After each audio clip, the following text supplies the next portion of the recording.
This is Russell Dobular sitting in for Jimmy, who's performing in El Paso, Texas tonight. I am joined by Keaton Weiss. Hello, Mr. Weiss. Hello. Hello. Here to talk about my second cousin. What is it? Well, she's not directly related to the story, but she published the story. Involved. She published the story. It, yeah. Yeah. So fortunately, this is interesting. I don't know what they did, but you couldn't Google this story anymore. But because I'm a free subscriber, I was able to find it in my email history. So they did a whole student protesters or Nazis thing in Barry Weiss's outlet, as you would expect. And so this was one of them. So before we get into this, let's talk about what a cry bully is. We're talking about, we do end of year awards, and we're talking about adding cell phone of the year category. So far, it's the End Wokeness guy showing how the fries went up 15 cents when they raised wages. That was an epic cell phone. And the Jewish woman who just went to show how the protesters were going to attack her and was promptly completely ignored and nobody cared. But I think we also have to add a Cry Bully of the Year award. Usually Taylor Lorenz will win it, but she's got some good competition. So what's a cry bully? A bully who harasses their victim, then goes crying fake tears to a person or group of authority or publicity, claiming that their victim harassed them in order to encourage them to wrongly persecute the victim as well.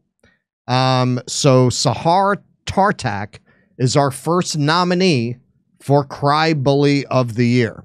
So this was in the Free Press, which of course it was. I was stabbed in the eye at Yale.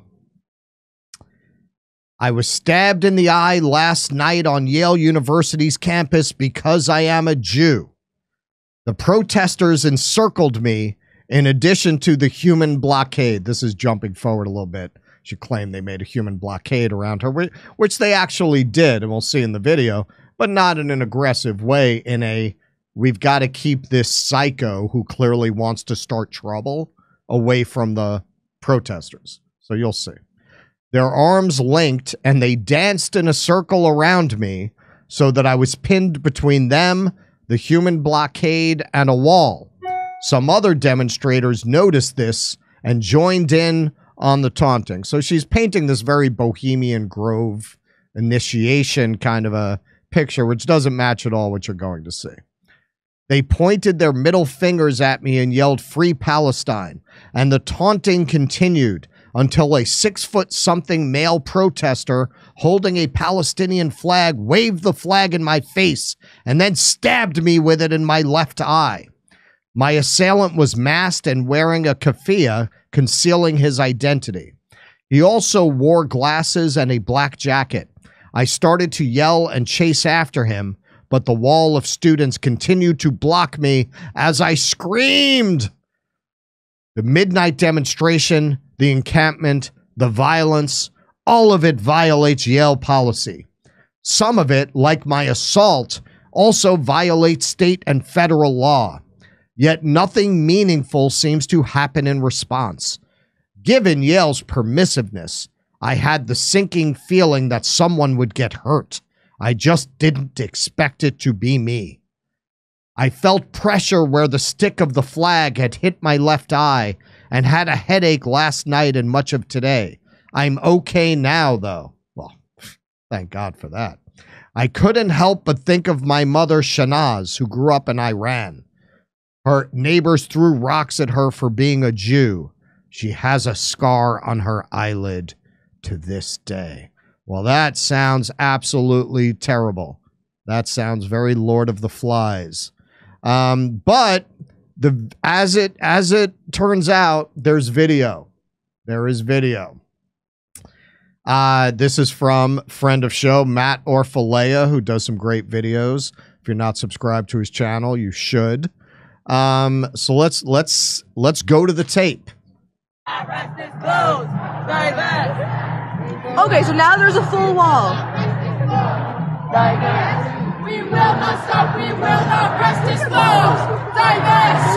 We will not stop, we will not rest this close. Divest. See, I can't move forward. Okay. So they're wearing yellow vests, so presumably they've been assigned to avoid confrontation and trouble. So given the behavior of this person and what she did, I think we could safely assume that her behavior, and we're going to see actually some of the pre-footage after this, her behavior indicated to them that she's looking to create an incident, so they were trying to avoid that by blocking her off from the protests. Anything, Keaton? Well, yeah, I mean, that's probably how all of this unfolded, right? You know, when the woman went to Yale and just stood there saying, "I'm not afraid," that didn't work. So maybe they felt they had to raise the stakes a little bit, right? Exactly. And yes, the fact that they're wearing those vests means they're probably assigned certain roles within the group to make sure that, you know, no shit goes down out of hand. Exactly. And indeed, no shit did go down, other than what she made up. No, this is amazing when you watch this. I mean, it's truly stunning. I couldn't believe it when I saw the video. I only watched it once, but I'm excited to see it again just to make sure that I saw it correctly, because it's amazing. Okay. This close. Divest. We will not stop. We will not rest this close. Divest. We will not stop. We will not rest this close. Divest. This close. Divest. We will not stop. We will not rest this close. Divest. We will not stop. We will not rest this close. Divest. Ow! Ow! You stopped! What? That's it. Somebody was waving a flag and she yelled, "You stabbed me in the eye." Okay, so at worst, and we can't even confirm this based on the video, but I guess you can. I guess it's safe enough to assume if she yelled out, "You stabbed me in the eye," I guess it's safe to assume he accidentally poked her in the eye as he was walking past her with the flag. Maybe. As we will see, there was no mark. So this is her after this incident. I've done that like with an umbrella, you know. Sometimes, you know, it's embarrassing. Sure. It's an accident. The guy's not even looking at her. He clearly is oblivious to her anyway. He's not moving with any intent. He's waving the flag around. So, Okay, so now there's a full wall. Let's just take by a the look way, one she more said time. people were giving her the finger and cursing her out. Somebody did give her the finger in passing. Like, they're not really paying a lot of attention to it. See, I can't move forward. The way she made it sound, it was like Lord of the Flies. Like they surrounded her and they're cursing her and giving her the middle finger. Somebody gave her the middle finger in passing as they're walking by. She's probably wearing some kind of Zionist regalia. In fact, I think in the article she said she was wearing the Star of David or something. Is that in this video or in another one? What? Oh, no. You see it. No, you see it. Watch. Yeah. Watch them go by. Somebody goes like Oh, it's pointed down. We will not that stop. one. We will Right Oh, there. that. That's what she's describing as, you know, this mob surrounding her. I didn't even notice that the first time. stop. We will not rest this close. Divest. We will not stop. We will not rest this close. Divest. Ow! You stopped! Yeah, the guy's not even looking at her. He's not even looking at her. He's not- waving he's- the flag. He probably poked her. I don't even know how he would poke her in the eye with the top of the thing. Maybe he poked her by accident. Look, this guy is not even making any eye contact. He's not making eye contact. He's just waving the flag. There we go. Super slow-mo. Ow, you stabbed me in the eye. Yes, which, as we'll see in the next video, there's absolutely no mark to indicate that. Okay, so this disinformation warrior who responded to Orphalea with this video, which also includes footage from before this incident, showing you how violent these people are. Yeah, it was a hoax. I've been posting that video for days. You can also break down her behavior versus the crowd from prior to this as well. So this video makes it very clear that she was just there to start shit. Even though he had just stabbed me in the eye with a flag. Yeah, she was just stabbed in the eye with a flag. Ow! You can't hear him. You can't come in front of me. Ain't gonna study more, no more. Come against the wall. Can you come against against the wall. Can they come against the wall? There's a person against the wall. She can leave, so she can leave. So they can come against the wall so they can knock into me? Nice idea. Okay. So, yeah. Nice idea. Wait, we're supposed to go this way. Close in.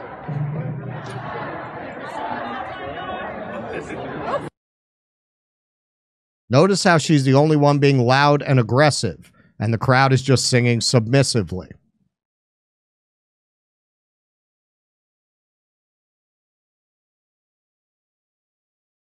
Oh, is that it? I didn't realize. Okay, so then she made the rounds on the media. The media loved this story, as you would expect. She's claiming that now that watermelon is a symbol of anti-Semitism. You know, actually, I chose this shirt today because I've had people say it's anti-Semitic because it has Cthulhu on it, and the way they portrayed Cthulhu resembles an octopus. Apparently, anything can be claimed as anti-Semitism now. Anything? I'm sure this shirt is anti-Semitic. I mean, this is a lumberjack shirt, right? I mean, what could be more anti-Semitic? I mean, that is a little anti-Semitic. Yeah. Okay. I don't wear this. So we've seen the watermelon all over campus. It's supposed to be a symbol basically against the Jewish people, and in favor, like all the other symbols that these students are using, in favor of violent, terroristic acts against Jews in the state of Israel as a form of liberation. I mean, these students have chanted, "There is only one solution, intifada revolution," which is a direct reference to uprisings that included suicide bombs in Israel and killed civilians. After October 7th, they absolutely celebrated and, of course, justified these events en masse. Yeah, I know those students. Sorry, I just recognized one of them from class. Like, this is really... It's really painful to realize out of which eye you your recognize peers them. have joined the Nazi I thought you only party. got one good eye. Didn't you get stabbed in the eye? Very you realize what a personal for severe you. accusation that they stabbed me in the eye? A person who's been stabbed in the eye. First of all, you got stabbed in the peers. eye. It's a good chance you don't live. I mean, stabbed in the eye. Right. That's a very, very severe accusation. You got looks like you may have. We don't even know this based on the video. You may have been accidentally poked in the eye by a guy waving a flag, not paying attention to it. Who wasn't even looking at you, as we saw in the Yeah. video. It had nothing to do with you. Even if that did happen, it was completely by accident. And this really shows you how comfortable these people are just completely making shit up, and how credulous the media is, desperate for a story like this, because this story was everywhere. I saw it peripherally. I noticed it. There's no mark. There's no mark on her. You got stabbed in the eye. You don't even have a bandage over your eye. You don't have a scratch over your eye. So you, as a reporter, as a media person, you don't ask that question? Yeah. You just take her at her word? Oh, you have absolutely no sign of injury, but you got stabbed in the eye. In the eye. In the eye. Yeah. Have joined the Nazi party. Yes, so she accuses her fellow students and very personal for you of joining the Nazi party because she might have been a little bit grazed by someone waving a Palestinian flag. So this is Hex Hiker. I got injured rolling my eyes at this story. That's a good one. Front toward enemy. Good thing her eye is okay, because if she needed a transplant in Israel, they'd give her a Palestinian eye, and then none of her Zionist friends would speak to her again. He's referencing this article claiming Israel is stealing organs from bodies in Gaza, which has been alleged by a rights group. So these are the kinds of disgusting crybullies who are running around claiming that they're getting attacked for being Jewish. Meanwhile, you can find actually a lot of footage of Zionists saying the most offensive, horrific things. I've filmed footage like that myself. I can show you footage of Jews talking gleefully to Palestinians about how they're going to wipe them out, how they're going to bomb them. I caught a guy on video saying, oh, we're going to bomb you. It's going to be huge. I've seen much more of that from that side than from the other side, because when you have the media, when you have the establishment against you like this, you're going to tend to be cautious about what you say at these protests. You're going to see a lot more of that from people who are confident that they're never going to be called out for it. We saw that working for Bernie Sanders, right? Most of the Sanders people are very because careful. They know the establishment is with them. Right. So the same reason we're careful not to say inflammatory, overly provocative shit. The same reason we don't say that is the very reason they do say that. Exactly, because they know they're going to face no consequences. They have the media and the establishment on their side. I was at a protest about maybe a week and a half ago, where this Israeli woman pulls over to the side of the road. She's driving past the march. Right, there's the Free Gaza march. This woman's driving down the side of the road. She pulls over, blasts this Israeli music, pops up out of her sunroof, and starts calling the protesters cockroaches. So I filmed her. I said, "Did you just call them cockroaches?" No, I didn't. Totally lied. About 5 seconds, I said, "I saw you do it." And then she said, I forget exactly what she said, but she said, "You know what? We're not going anywhere," meaning Israel's not going anywhere. I could care less. So she admitted to basically doing it. Yeah. Yeah. So you are much more likely to see that coming from them. We have on video Medea Benjamin. The woman says to her, "Oh, I hope you are raped and you are murdered. Is okay for you?" Why is this not? Why are they not? Why is the media not pulling these clips and saying dangerous Zionists threaten safety of pro-Palestine protesters and Palestinian people, make Palestinian people feel unsafe? That would make that doesn't make you feel unsafe. I hope you're raped and murdered. We're not seeing that. I saw we didn't have time to cover it. We have too much going on. But some of the pro-Palestine protesters are now filing suit against Columbia University, and hopefully they will win that, because that's one of the only recourses you have left in this country, and that doesn't always work either. Yeah, there was this guy who tweeted out. I have to find the tweet, and I should have sent it to you, but there was so much going on.